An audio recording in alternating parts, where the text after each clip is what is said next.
Hi there, Lindsay here, the Frugal Crafter. Today we're going to do a still life with soft pastels. Those are the pastels that feel a little chalky. Now before we get started, I actually want to show you my workspace so you can see kind of how I lay things out. I have those drawers. You can get them at like Jerry's Artarama or Amazon. They go into like a chest of drawers, and I have the sets of 3, but I separate my pastels out by color family. Then I put a paper and towel next to my workspace, and I just lay the pastels down there as I pull them to use them, so then I know what colors I've used and I can keep reusing those same colors. I'm using a hard pastel to begin. Now, pastels will come in different grades from hard to soft, and the hard pastels are great for your first layers because they're not so dusty and you can layer on top of them. This tutorial can be found in real time over in Critique Club. For $5 a month, you can access, about 80 plus tutorials, plus monthly creative prompts, and you can upload your artwork for feedback from me. So if that sounds interesting, I'll have a link in the video description so you can check it out, and you can cancel anytime.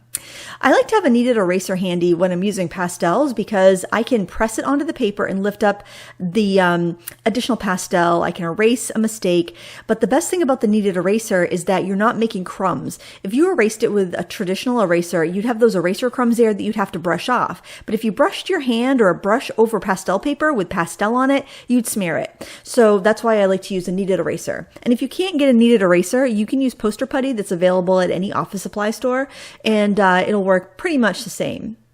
As you can see, I just go in there with that kneaded eraser anytime I need to correct a line. I don't worry too much about erasing unless I think it's something that's going to confuse me later on when I start to fill in. Even though I'm not blocking in color yet, I'm still sketching, I will go for colors that I know are going to just kind of blend in with what I end up coloring the paper at. Now, I was going to put this parsley here in the corner. I ended up getting rid of that idea.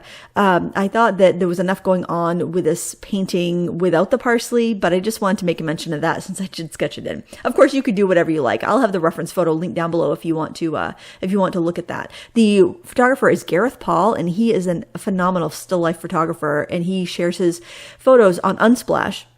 So if you like to draw still life, I highly recommend checking him out and looking at his artwork.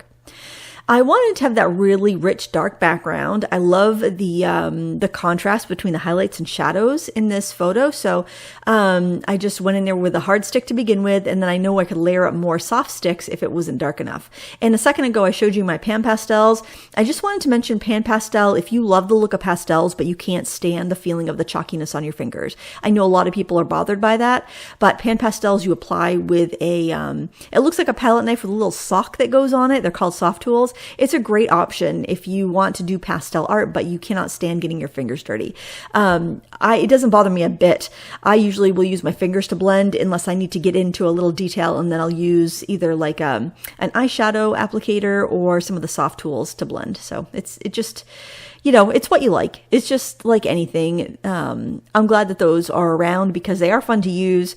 They're high quality, and I think when you're considering how much you get in one of those big pan pastel pots, it's the same as what you'd pay for a stick pastel. So yeah, I recommend them. Go for whatever you think you'll use. If you're interested in starting pastels, but you're not sure if you're really going to like it, so you don't want to invest a lot of money, what I would recommend doing is getting the Mungio half stick set on Amazon. It's about $10, and I think it's 62 colors. And Mungio pastels, they make a lot of different companies' pastels.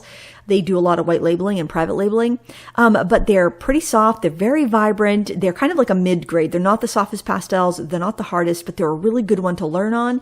And if you use those, you're not going to feel like they're not pigmented enough or anything. Now, I don't know how light fast they are, but you would be able to get a good experience of painting to tell whether you liked it or not. So it's better to spend $10, see if you even like this medium before spending hundreds on a more expensive, higher quality set of pastels, because it really adds up. Because each stick, if you're not buying a set, each like pastel can run you, $4 to $6. So, you'd want to start with a good assortment to begin with, or you wouldn't be able to do much. So that's why I like those half stick sets by Mungio. They're cheap.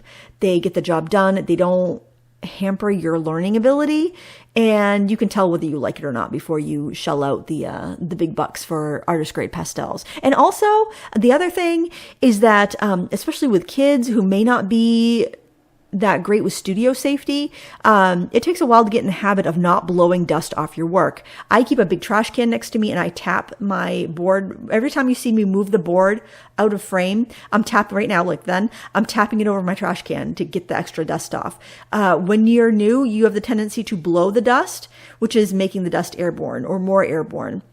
So you don't want to be using pastels with artist quality pigments that may be toxic. Generally, they don't use the really nasty ones in pastels because of the dust, but still, you don't want to be breathing that stuff in. And a lot of like full-time pastel artists actually have dust collection systems where they actually have like a vacuum and like a little collector hooked to their bottom of their easel to collect dust. So that's another reason I really like starting with a non-toxic student grade pastels from Mungio, or even like store brands that Mungio makes. But I know Mungio's good, Sargent Art is good.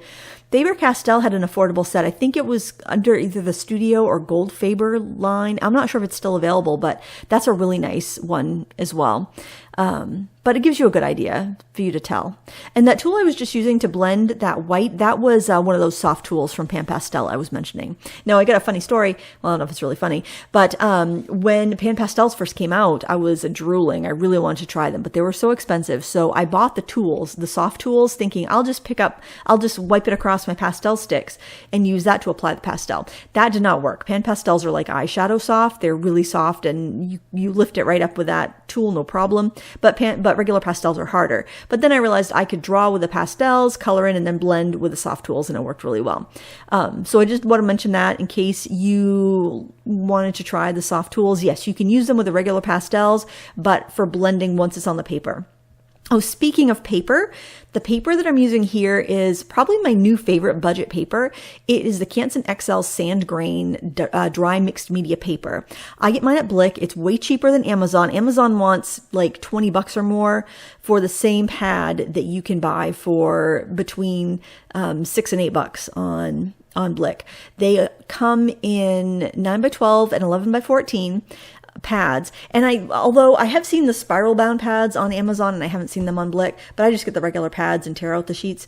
But it's 40 sheets, and for like between $6 and $8 for 40 sheets of paper, that's pretty good. And it's got a nice texture to it that really holds the pastel well. I really like it for watercolor crayons, for the regular crayon, even though it's a dry mixed media paper. If you're just using a little bit of water, it's fine. I really like it for my Neocolor 1 crayons as well as the Neocolor 2s. Wonderful for colored pencil and both oil and soft pastels. It's just a great paper, so affordable. I highly recommend it. You don't have to be stingy with it because you get so many sheets. I bought a pad of each size, and they come in a gray or natural sand color. I bought a pad of each in each size, and I'm so glad I did because the paper is such a wonderful quality for a low price. Blocking in color on the fish, I really wanted to push the colors that I could see reflected in the iridescent fish scales. So I've got some like seafoam green, I've got some periwinkle, some slate blue, some coral, some pink. I'm just really searching those colors because I don't want the fish just to look like a cold dead fish. I want it to have a little bit of life to it, because food is life. Even though I'm a vegetarian, I don't eat fish or cook fish or anything. I still think that, I want to put a bit of life into that part of the still life. And I was really grateful for that reference photo because I'm never going to have a still life on my table that looks like that. I did take some photos when I was on vacation because I had like sliced up some fruit, and the knife and the hulls, the strawberries and everything. It just looks so cool. So I took some photos of it because I'm like, oh, that'll be a great still life setup. But anyway, so I do like to do that as well. But yeah, I don't eat or cook fish. So I wouldn't have an opportunity to have a photo like that. I'm going in with some yellow and just kind of basing in the lemons. And I went ahead and put my white highlight where that was going to go just to help preserve that. White's a very strong color in pastels and it kind of overtakes things. So you do need to be careful when you're using white. I'll show you in a minute when we do the shadow on the bread, we're going to have to take out some of that cutting board color because of how much white is in that color. It mucks up all of the shadow that we're trying to put there. So that's one thing to just remember. I think anytime you have an opaque medium, white is going to just overtake everything. It's going to be your strongest color, and you just want to be careful that you don't allow it to get muddy, because the more opaque a medium is, the more muddy it can get. And white will take over. It does it in oil paints as well. So, just kind of keep that in mind. It does in acrylics too, but since acrylics dry so fast, you can just let it dry and paint over it. And it's not as big of a deal. Now I decided to use the harder pastel stick here. This is, I think, a little Conte crayon actually, to do my shadows. And the reason I'm using a harder stick instead of a softer stick is because I don't want dust, especially with black. And this stick is pigmented enough to really cut in there and put the color down. Now here I'm trying to put that black over the light colored cutting board, and I'm going to run into some trouble because there's so much white in that beigey color that I use there that it's going to really make that shadow muddy, and we're going to have to fix that. But that's okay, because you'll get to see how to fix it and avoid it. So hopefully you won't do it when you go to paint a similar painting, or if you do, then you'll know how to fix it. I also like these Conte crayons because they're skinny and they're square. So you've got little edges that you can go in and you can add detail and refinement. And anytime you need a sharper edge, you can snap your pastel in half and get a nice sharp edge that way. In fact, I find half stick pastels are more handy because of the size. So, go ahead and break your pastels. They should not look pristine. If they're looking pristine, then you're not using them enough. Okay. So don't worry about that. In fact, if I had to recommend a high-end line of pastels for someone to get, I would say go with a Sennelier half stick assortment, because they're unwrapped and you get a better variety and you get more colors for the same price because you're getting half sticks. But something I've noticed with Sennelier, because they're so soft, is that when you unwrap them, when you buy a full stick, sometimes they crumble on you. So if you start off with a half stick of pastels, extra soft pastels, they're already unwrapped and they're not going to crumble because they're already unwrapped. If you could see if they were crumbled in the box, and you could return them if you needed to. So here I'm going in with no, I don't have the kneaded eraser yet. I've got to go in there with a kneaded eraser if I haven't yet and lighten that up. But now it looks all right. So maybe I've already done it. I don't know. But if you do end up with a situation where you're getting a lot of mud in a shadow, just go in with that kneaded eraser, pick up as much color as you can, and then relay down the darks. It's probably because whatever you used as your local color or your base color for that object had too much white pigment in that color, and it's just coming up and mixing in with your shadow and making it opaque and murky and mucky and yucky. So that's a good way to avoid that. Now there's poppy seeds and sesame seeds on that bread. So I just stippled some white and black to get those effects. And I'm just kind of scribbling and stippling to give the texture of the bread itself. Don't overthink it. Honestly, especially things that are not the focus of your painting, things that are a little bit more in the background and a little less defined, just kind of hint at that texture. Go for an impression of that texture. Remember, pastels became popular in the Impressionistic movement. Think of Degas. Think of the ballerinas. Think of some of the oil painters of the time. Think of Seurat and the pointillism that he did. Sunday in the Park with George. Think of that painting. Get those little textured dots in there and let our minds put everything else together. You can do a little bit more refinement and a little bit more detail in the things closer to the viewer. That would be lower down on the page in this situation. So like the fish and the lemon and the highlights there, but let the other things just kind of fuzz out as they get further away from the viewer. That's why I have a fuzzy line where my table edge is. I decided to do a fuzzier line there versus the reference photo, which is sharper, because I wanted to push that back a bit and make it look, have a little more depth, basically. So I'm going in, adding my final details with the black. Any place I need to boost the shadow a little bit and give those little really crisp dark lines where objects are touching other objects or objects are touching surfaces.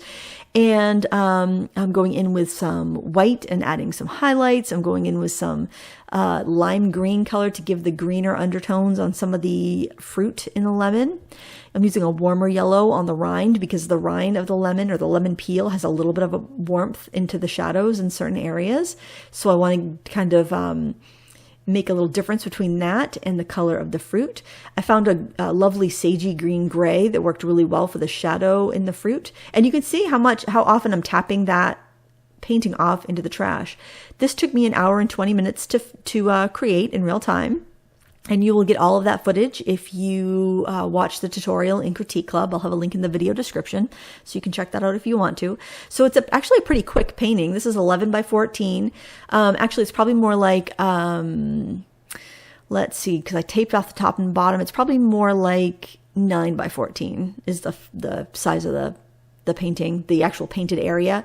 I like to have a nice band on the top and bottom, or even on all edges, so I have an area that I can pick up the painting by while I'm working. And also when I go to wrap it in glassine before I frame it while it's in storage, I have something I can tape to if I need to, or I just have a place I can handle the artwork without smearing it. Now, when I was done, I did use some fixative on this. I did a couple light layers of workable fixative. And then after you do that, you can still go back in if you decide you want to alter anything, or maybe use a pastel pencil for some details. It just kind of locks down those previous layers a bit. It's not 100%. I mean, if you rubbed it hard, you would smear stuff, but it's going to keep it from dusting off on you too bad. And when you go to frame your pastel paintings with actually any pastel painting, you want to use glass, because plexiglass or acrylic or styrene can flex and press against the surface of your painting and can cause a static charge, and those will dust. You can either smear like an oil pastel and get on the glazing, which doesn't look good, but also even if it doesn't touch the surface, plastic glazing will attract the particles by static, and you'll have a cloudy frame. So you want to use glass, you want to use a mat, and also put a spacer between the mat and the artwork, so any loose dust can fall behind the mat and not look gross. So there you have it. I hope you enjoyed this video. I had a good time painting it, and I hope you give it a try. Thanks for watching. Until next time, happy crafting.